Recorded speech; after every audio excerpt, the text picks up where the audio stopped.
الحمد لله رب العالمين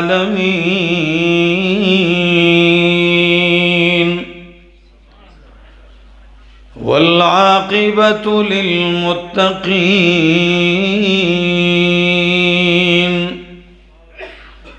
والصلاة والسلام على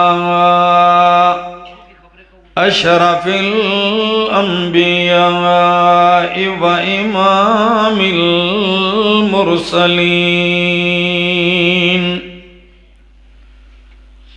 وعلى آله وأصحابه وأهل بيته أجمعين.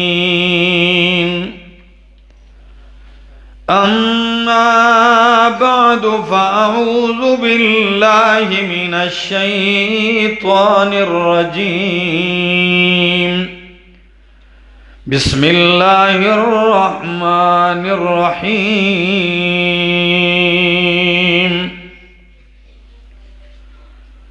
ما كان للمشركين أن يعمروا مساجد الله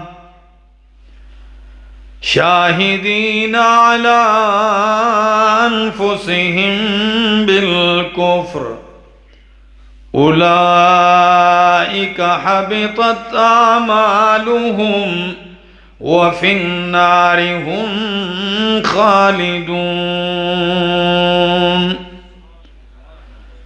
إنما يعمر مساجد الله من آمن بالله واليوم الآخر وأقام الصلاة وآتى الزكاة ولم يخش إلا الله فعسى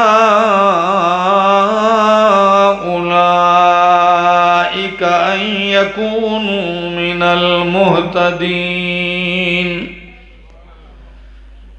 وقال النبي صلى الله تعالى عليه وسلم: من بنى لله مسجدا بنى الله له بيتا في الجنة. وقال النبي صلى الله تعالى عليه وسلم: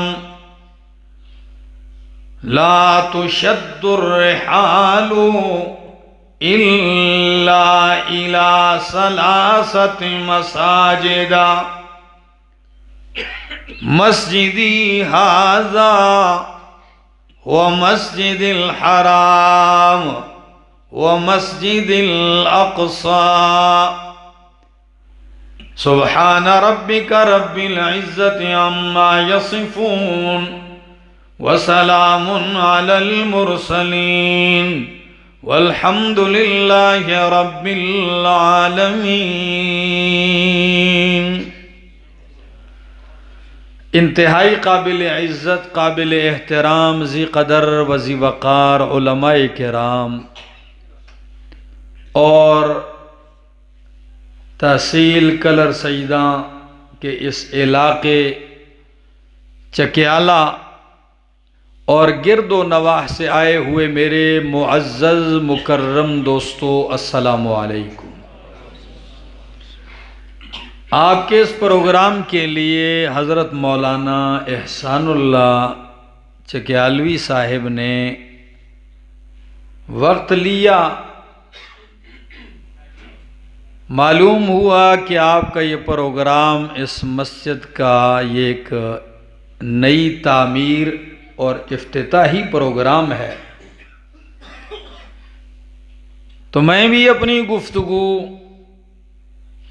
مسجد اور مساجد کے حوالے سے کروں گا،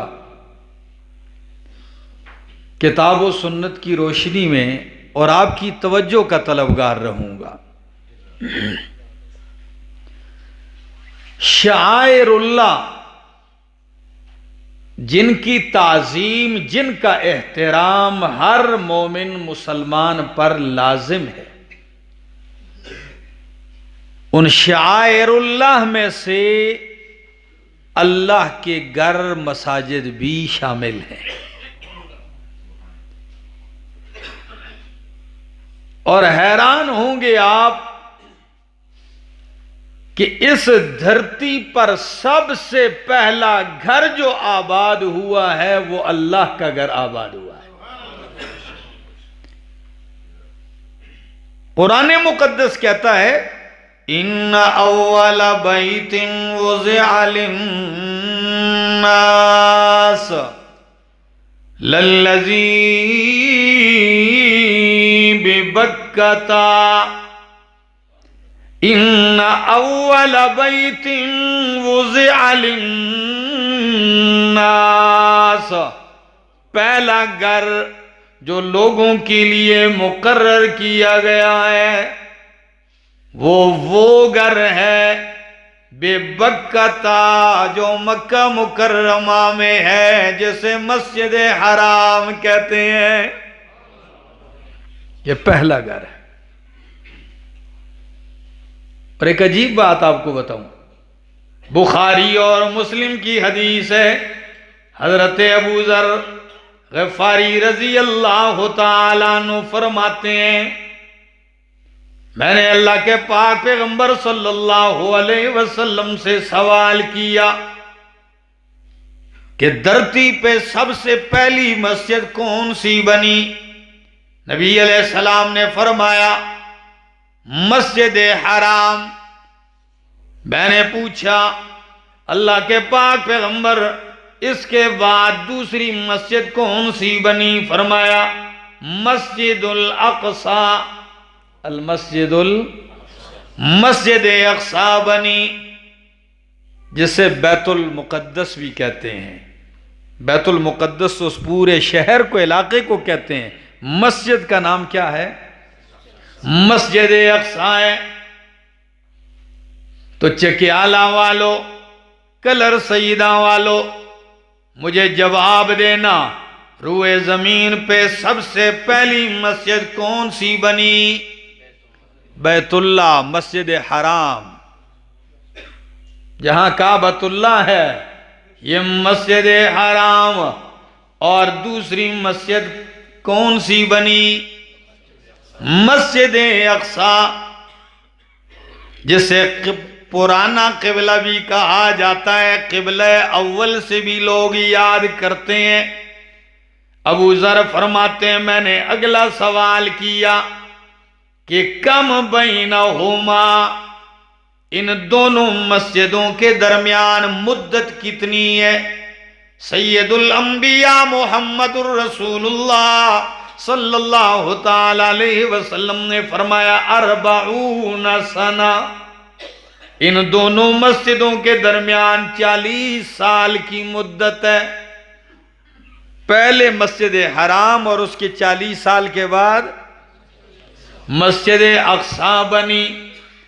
اب آپ کے ذہن میں سوال آئے گا کہ بیت اللہ کس نے بنایا، مسجد حرام کس نے تعمیر کی پہلی، اور پھر مسجد اقصی کی بنیاد پہلی بنا کس نے کی ہے؟ ادھر تاریخی روایات مختلف ہیں، لیکن صحیح بات یہ ہے کہ ان دونوں مسجدوں کی بنیاد آدم علیہ السلام نے رکھی. سب سے پہلے آدم علیہ السلام نے کعبۃ اللہ مسجد حرام کی بنیاد رکھی. پھر حکم ہوا کہ فلسطین چلے جائیے بیت المقدس میں، وہاں مسجد اقصی کی بنیاد رکھیے. تو 40 سال کے بعد پھر مسجد اقصی کی بنیاد رکھی گئی.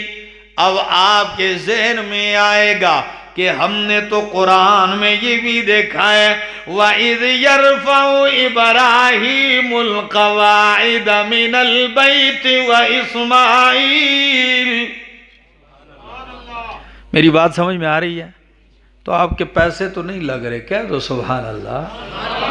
کوئی جاگو یار، سردی لگی، سارے ٹھٹھر رہے ہیں، مجھے بھی اجنبیت محسوس ہو رہی ہے۔ بھائی اجنبیت نہیں، اپنائیت پیدا کیجئے تاکہ میں کوئی بات کر سکوں۔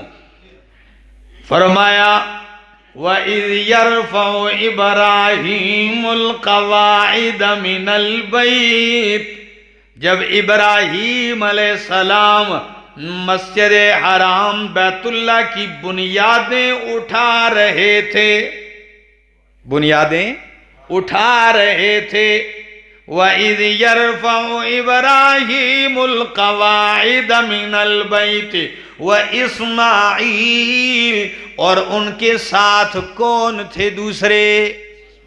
ان کے لائق ترین، محبوب ترین فرزند ارجمند اسماعیل علیہ السلام۔ باپ کاریگر ہے، مستری ہے، اور بیٹا مزدور کی حیثیت سے گارا دے رہا ہے، پتھر دے رہا ہے۔ اللہ کے خلیل کعبہ تعمیر کر رہے ہیں، بیت اللہ کی بنیادیں اٹھا رہے ہیں، اور جو پتھر ہے جو مقام ابراہیم پہ آج بھی نصب ہے، اس پتھر پہ اللہ کے پیغمبر ابراہیم علیہ السلام کھڑے ہیں۔ قربان جاؤں، دیواریں اوپر اٹھتی ہیں، پتھر لفٹ کا کام بھی کرتا جا رہا ہے، اوپر بھی اٹھ رہا ہے، ایسے نیچے آ رہا ہے۔ اب اس آیت میں تو فرمایا کہ ابراہیم علیہ السلام نے بنیادوں کو اٹھایا۔ ہم نے کہا اس میں بنیادیں اٹھانے کا کہا جا رہا ہے، بنیاد ڈالنے کا نہیں کہا جا رہا، کیونکہ قرآن دوسرے مقام پہ سورہ ابراہیم میں کہتا ہے جب اسماعیل علیہ السلام دودھ پیتے بچے تھے، اللہ نے فرمایا میرا خلیل اٹھائیے بچے کو اور اس کی ماں کو، اور ایسی جگہ چھوڑ آئیے جہاں کوئی کھیتی باڑی نہ ہو، جہاں سامان زندگی نہ ہو۔ اللہ کے خلیل دودھ پیتے بچے کو اٹھاتے ہیں، اماں ہاجرہ کو اٹھاتے ہیں، اور ایسی جگہ لے کے چلے جاتے ہیں جہاں بیت اللہ آج تعمیر ہے۔ قرآن وہاں خلیل اللہ کی دعا نقل کرتا ہے، اور کیا کہتے ہیں؟ کہتے ہیں ربنا رب، اے میرے پروردگار، انی اسکنت من ذریتی بواد غیر ذی زرع عند بیتک المحرم۔ اللہ میں اپنی اولاد کو ایسی جگہ چھوڑ کے جا رہا ہوں، بواد غیر ذی زرع، ایسی وادی میں جہاں کوئی کھیتی باڑی، کوئی پٹی، کوئی سبز تن کا بھی نہیں اگ رہا، لیکن کس جگہ کے پاس چھوڑ کے جا رہا ہوں؟ عند بیتک المحرم، تیرے محترم گھر کے پاس، حرمت والے گھر کے پاس۔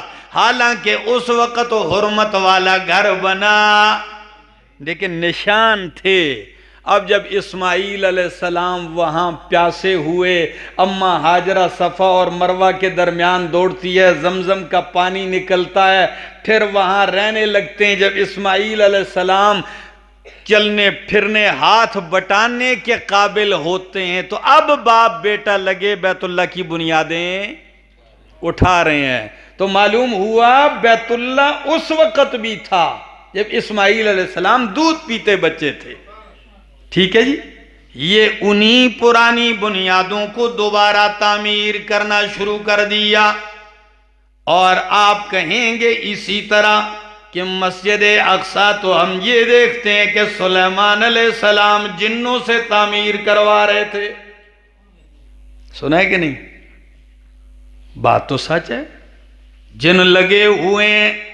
تو میں یہی توجیہ وہاں بھی ہے کہ بنیاد اس کی آدم علیہ السلام نے ڈالی، ہاں پھر دوبارہ نئی تعمیر سلیمان علیہ السلام نے، اس کی توسیع، اس کی بہترین تعمیر جنات کی مدد سے آپ کر رہے تھے۔ اور دریس نا سلیمان علیہ السلام کی زندگی کا وقت پورا ہو گیا۔ قرآن کہتا ہے فَلَمَّا قَضَيْنَا عَلَيْهِ الْمَوْتَ مَا دَلَّهُمْ عَلَى مَوْتِهِ إِلَّا دَابَّةٌ دابۃ الارض تأکل من سأتہ فلما خر تبینت الجن ان لو كانوا يعلمون الغیب ما لبثوا فی العذاب المہین۔ اللہ کے پیغمبر سلیمان علیہ السلام کھڑے ہیں عصا کے سہارے، ملک الموت نے روح نکال دی، جن لگے ہوئے ہیں، کسی کو اتنی جرت نہیں کہ آنکھ اٹھا کے دیکھ سکے، روب اتنا ہے، وہ لگے ہوئے ہیں، سلیمان علیہ السلام لاٹھی کے سہارے ہیں۔ علامہ ابن کثیر رحمہ اللہ، علامہ شبیر احمد عثمانی رحمہ اللہ لکھتے ہیں سال گزر گیا، دیمک لاٹھی کو لگا اور کھاتے کھاتے جب لاٹھی کھا گیا، لاٹھی جوں ہی ٹوٹ گئی، خرّا سلیمان علیہ السلام نیچے گر پڑے۔ تو پھر آپ سے پوچھنے لگا ہوں کلر سیدہ والو، سال گزر گیا، حضرت سلیمان علیہ السلام پہ موت کا فیصلہ آ گیا، دیمک کیڑا لاٹھی کو تو لگا لیکن نبی کے پاکیزہ بدن میں نہیں لگا۔ دیمک نے کس کو چاٹا؟ لاٹھی کو چاٹا۔ سلیمان علیہ السلام اسی طرح محفوظ ہیں، جب گر پڑے تو تبینت الجن، اس وقت جنوں کو پتا چلا کہ اگر غیب ہم جانتے ہوتے تو ہم اس رسوا کن سزا میں مبتلا نہ ہوتے۔ 1 سال سے ہم تکلیف میں ہیں، ہمیں کیا پتا کہ اللہ کے پیغمبر سال پہلے وفات پا گئے ہیں۔ جنوں کو سامنے کا پتا نہیں ہے، اور ہمارے لوگ کہتے ہیں جنوں کو سب پتا ہے۔ جی میں کبھی کبھی کہتا ہوں جنہاں دا اور کوئی کام بھی ہے یا تویز ہی کٹ کٹ کے آن دینے۔ ہمارے علاقے میں ایک بندہ تھا، اس نے کہا میرے پاس 500 جن قابو میں ہیں۔ میں نے کہا آپ تو لگتا ہے کہیں سلیمان علیہ السلام سے آگے نہ نکل جائیں۔ اللہ کے بندو، لوگوں کو بیوقوف بنا رہا تھا۔ تو میری بات سمجھ میں آ رہی؟ مسجد اقصی پہلا گھر بیت اللہ، مسجد حرام دوسرا گھر مسجد اقصی، یہ تعمیر ہوئے، اور قرآن دونوں کو اکٹھا کرتا ہے تو یوں کہتا ہے سبحان الذی اسریٰ بعبدہ لیلا من المسجد الحرام الی المسجد الاقصی۔ پاک ہے وہ ذات، سبحان الذی، پاک ہے وہ ذات اسریٰ بعبدہ، جو راتوں رات لے گئی اپنے بندے کو، جس نے سیر کروائی راتوں رات اپنے بندے کو، من المسجد الحرام الی المسجد الاقصی، مسجد حرام سے لے کر مسجد اقصی تک۔ تو نبی علیہ السلام کے معراج کا سفر مسجد حرام سے شروع ہوتا ہے، مسجد اقصی تک، مسجد اقصی میں امامت کرواتے ہیں، وہاں سے سفر شروع ہوتا ہے سدرۃ المنتہا تک، اور آگے جہاں تک اللہ جانے، 7 آسمان اوپر تک۔ تو مسجد حرام، مسجد اقصی، یہ 2 مسجدیں ہیں۔ اب ذرا آگے چلتا ہوں، آپ میرے ساتھ رہیں، انشاءاللہ میں آپ کو قرآن کی سیر کرواؤں گا۔ اللہ کے پاک پیغمبر صلی اللہ علیہ وسلم مکہ سے 13 سال اللہ کی توحید سنانے کے بعد ہجرت کرتے ہیں، آپ مدینہ منورہ پہنچتے ہیں۔ مدینہ منورہ داخل ہونے سے پہلے ایک بستی آتی ہے جسے قباء کی بستی کہتے ہیں۔ آپ نے وہاں 10 دن یا 14 دن، جیسے امام بخاری رحمہ اللہ فرماتے ہیں، آپ نے وہاں 14 دن قیام کیا۔ لیکن قربان جاؤں چکیالہ والو، 14 دن قیام کے دوران آپ نے جو اہم کام کیا وہ مسجد قباء کی بنیاد ڈالی۔ اللہ ہمیں لے جائے۔ مسجد قباء تعمیر ہونے لگی ہے، اور تعمیر کا یہ بھی ایک عجیب منظر ہے تاریخ کا، اللہ کی قسم۔ ساتھی باہر کھڑے ہیں اور شدید سردی ہے، خیر جڑ جڑ کے کھڑے ہو جائیں تاکہ جو باہر۔ اللہ کے پاک پیغمبر صلی اللہ علیہ وسلم مسجد قباء کی بنیادیں ڈال رہے ہیں۔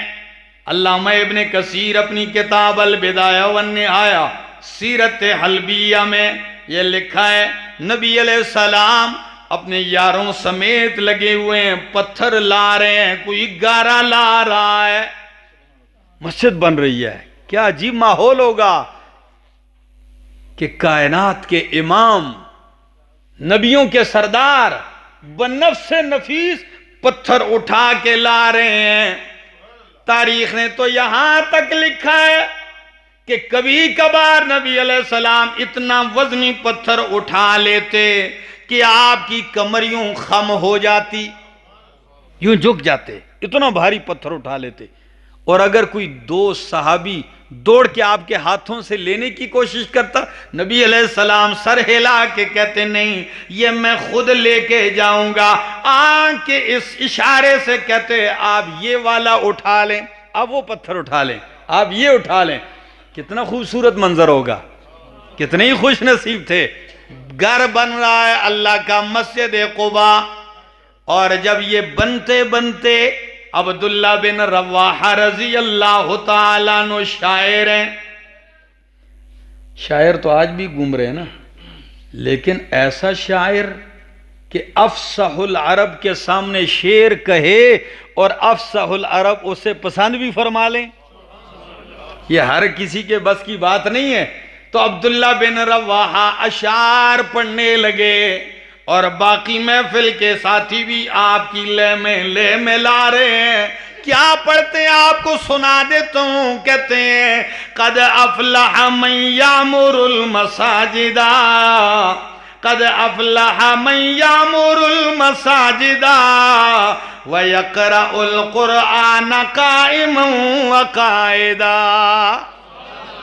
قد افلح من یامر المساجد، تحقیق کامیاب ہو گیا وہ شخص جو مسجدیں تعمیر کرتا ہے، وَيَقْرَأُ الْقُرْآنَ قَائِمًا وَقَائِدًا، اور جو بیٹھے بھی قرآن پڑھتا ہے، کھڑے ہو کے بھی قرآن پڑھتا ہے۔ یہ اشعار پڑھ رہے ہیں بڑے پیار سے، نبی علیہ السلام کی توصیف بھی کر رہے ہیں، آپ کی تعریف بھی فرما رہے ہیں، اور مسجد بن رہی ہے۔ یہی وہ مسجد ہے جسے مسجد قباء کہا جاتا ہے۔ کتنی فضیلت ہے، نبی علیہ السلام نے فرمایا جو بندہ گھر میں وضو کر لے اور آ کے 2 رکعت نماز مسجد قباء میں پڑھ لے، عمرہ مقبول کا ثواب پا لے گا۔ اللہ اکبر۔ ابن ماجہ کی حدیث ہے، نسائی کی۔ آج بھی جو عمرے پہ جاتے ہیں پھر مسجد نبوی میں جاتے ہیں، وہاں جتنے دن قیام کرتے ہیں تو کوشش یہ کرتے ہیں فرض نماز وہاں پڑھتے ہیں اور وہیں وضو بھی کر لیتے ہیں اپنے بلڈنگ میں یا مسجد نبوی میں۔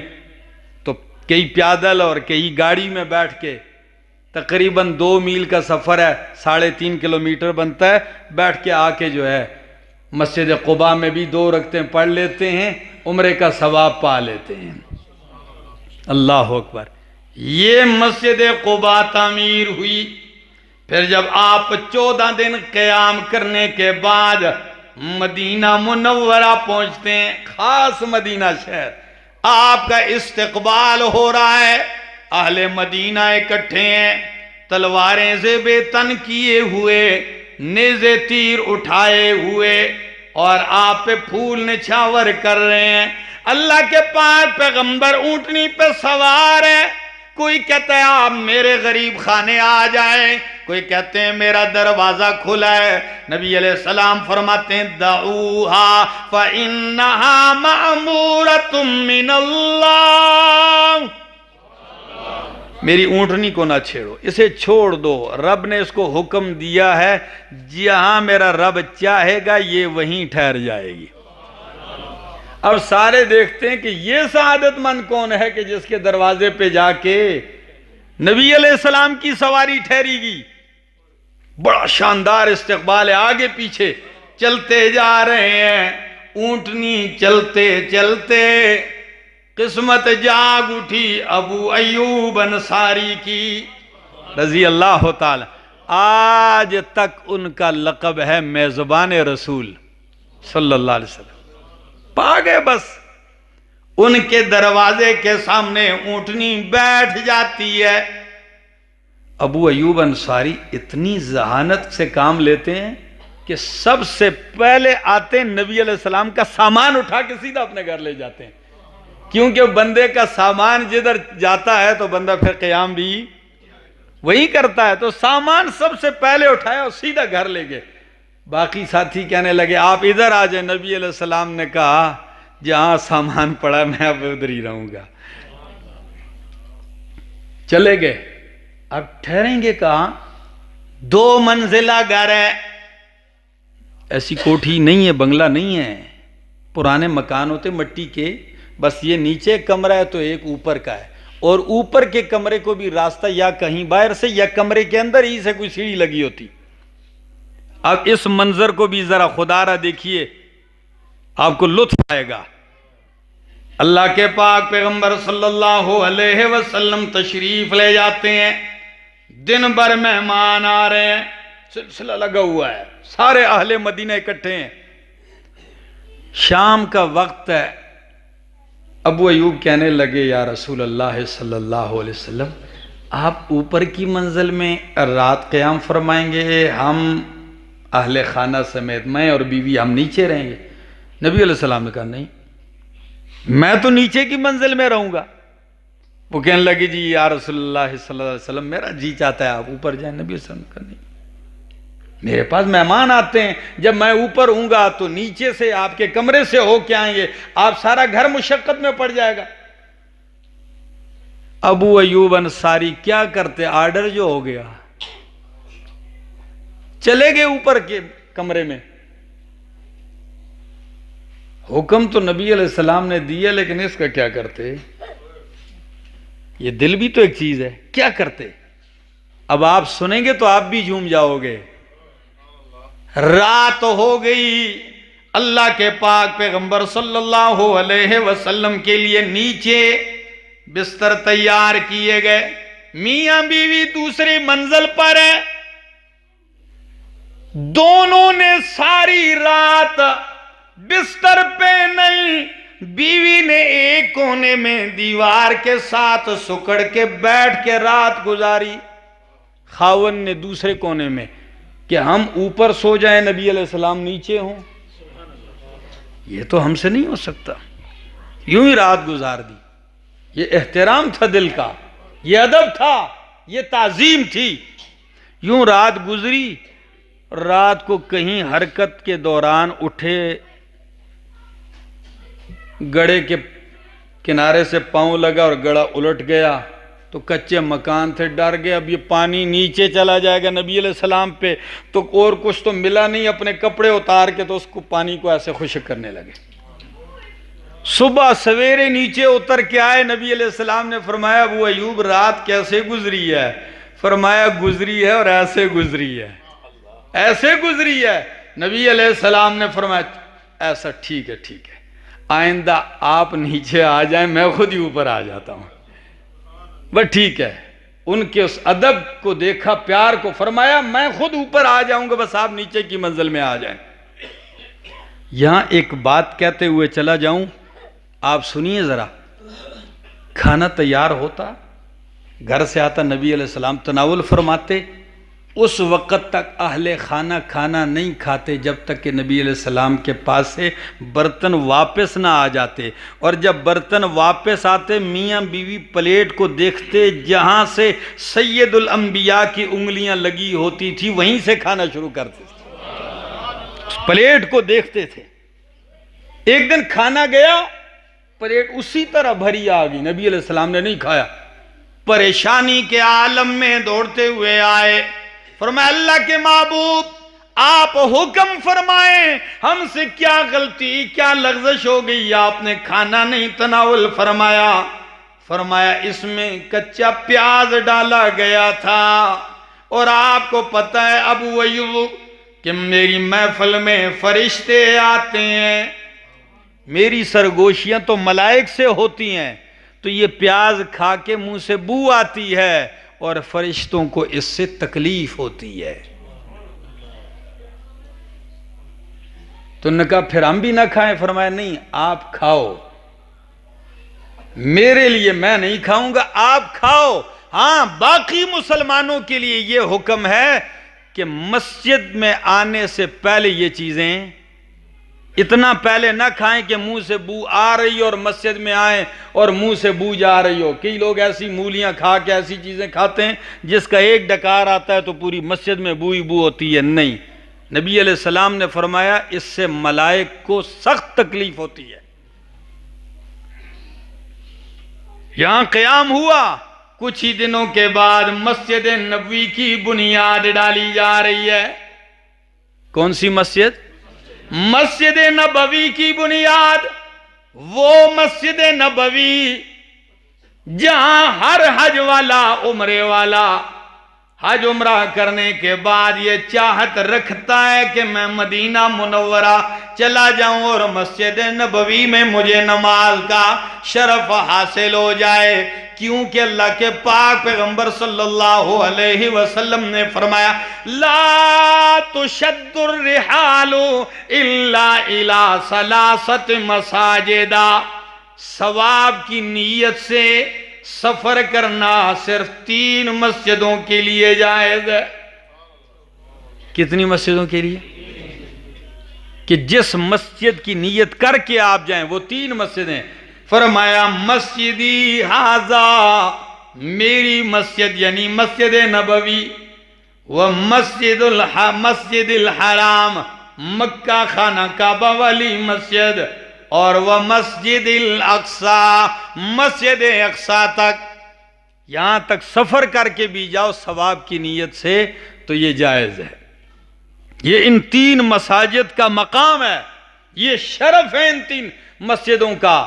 اور ایک اور حدیث سن لو، فرمایا مسجد حرام میں نماز پڑھو 1,00,000 نمازوں کا ثواب ہے، باقی مساجد میں 1,00,000 نمازیں پڑھو، مسجد حرام میں 1 نماز پڑھو 1,00,000 نمازوں سے افضل ہے۔ اللہ اکبر۔ اور مسجد نبوی میں فرمایا 1000 نمازوں سے افضل ہے، اور مسجد اقصی میں ایک روایت میں آتا ہے 500 نمازوں کا ثواب ہے۔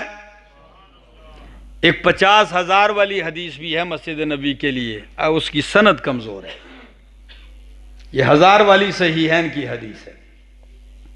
تو 1,00,000 نمازیں مسجد حرام، 1000 نمازوں کا ثواب مسجد نبوی، 500 نمازوں کا اجر اور ثواب اور فضیلت مسجد اقصی۔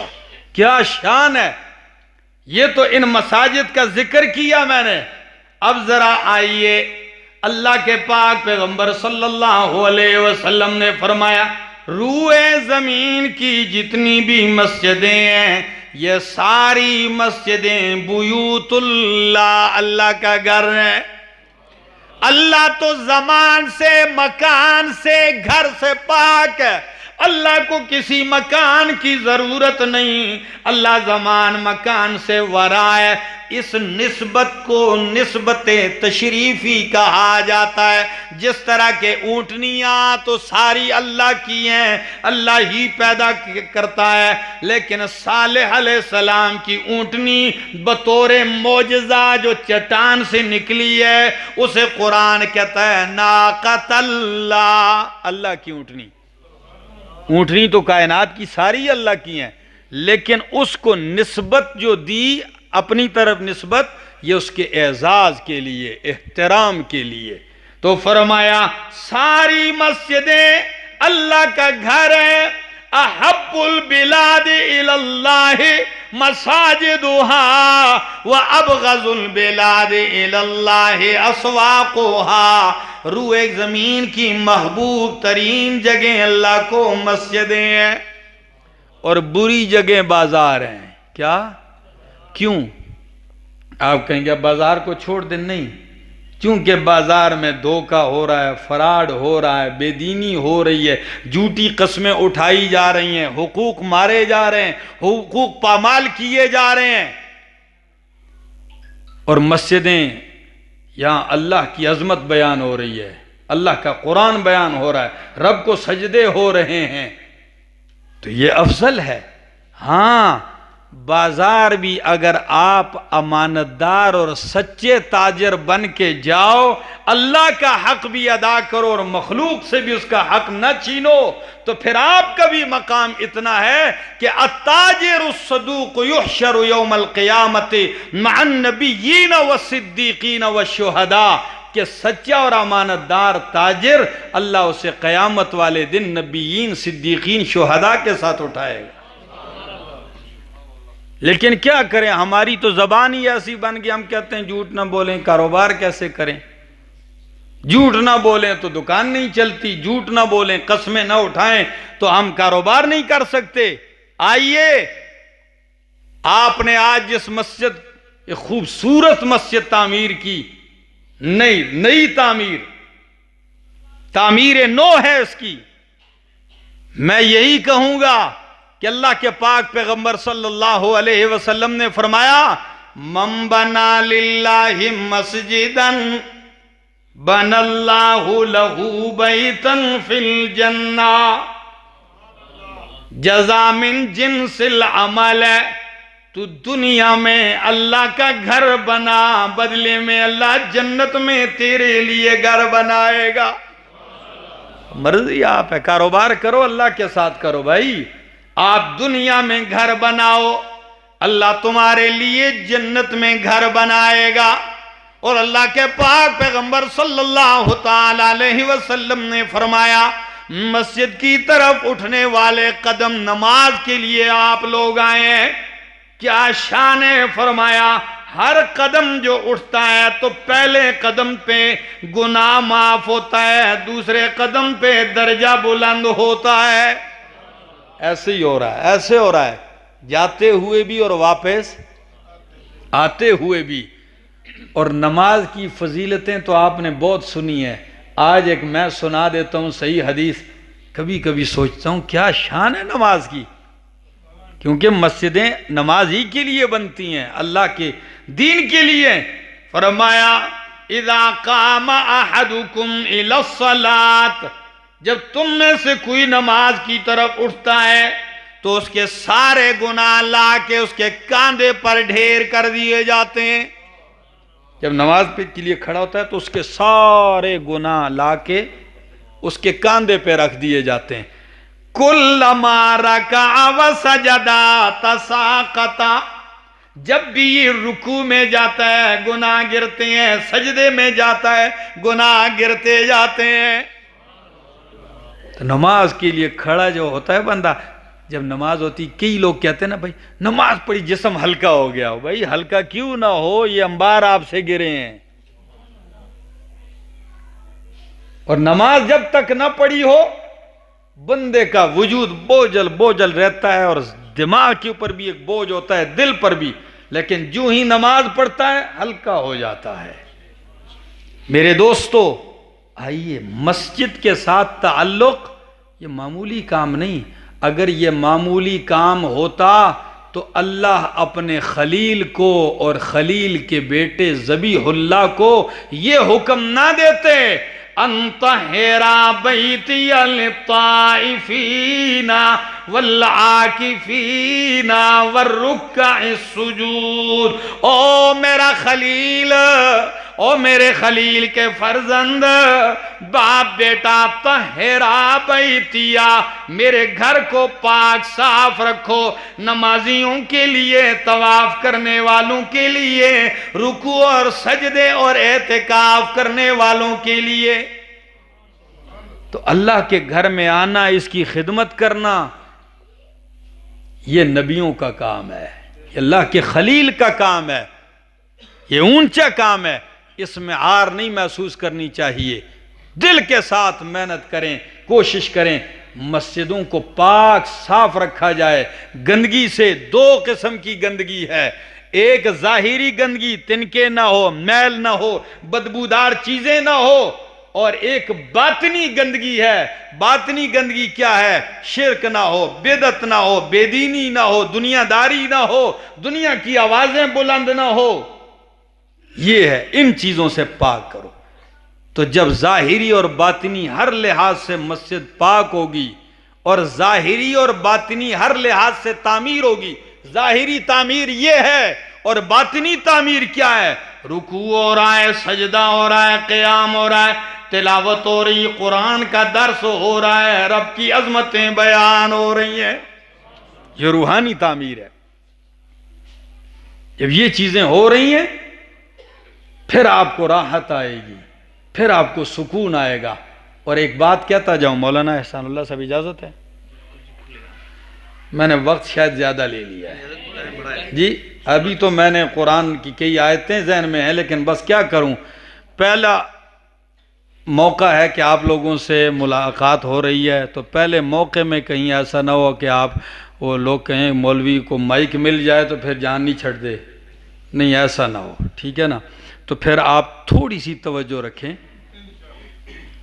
اللہ کے پاک پیغمبر صلی اللہ تعالی علیہ وسلم نے فرمایا سبعۃ یظلہم اللہ فی ظلہ یوم لا ظل الا ظلہ، 7 قسم کے لوگ ہیں اللہ انہیں عرش کا سایہ دے گا قیامت والے دن، جس دن اللہ کے عرش کے سائے کے سوا کوئی سایہ نہیں ہوگا۔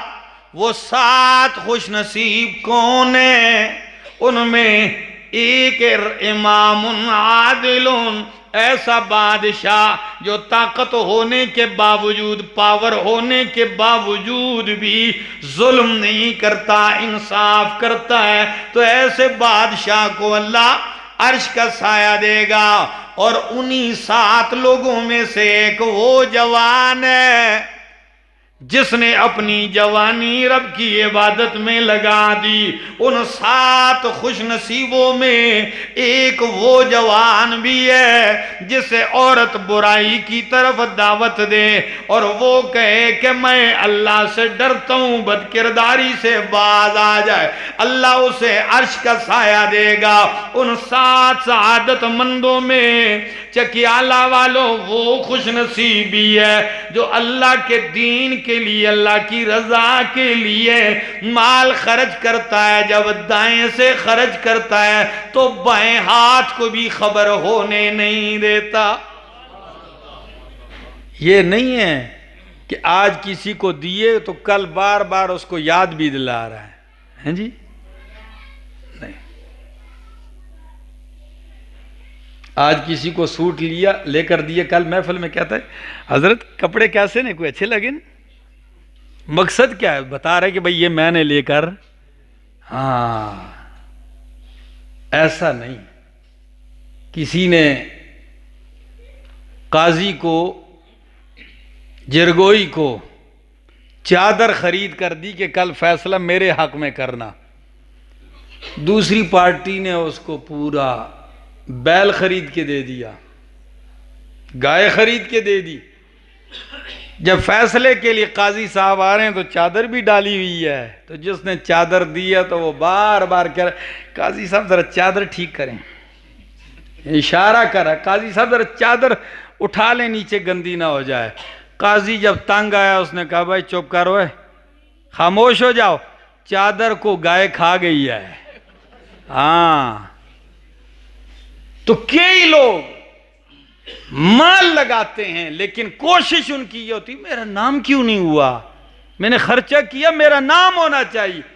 اور کئی ایسے بھی ہیں کہ رات کے اندھیرے میں ضرورت مند کی ضرورت پوری کرتے چلے جاتے ہیں، اس کو خبر بھی نہیں ہونے دیتے کہ کون آیا تھا کون دے گیا۔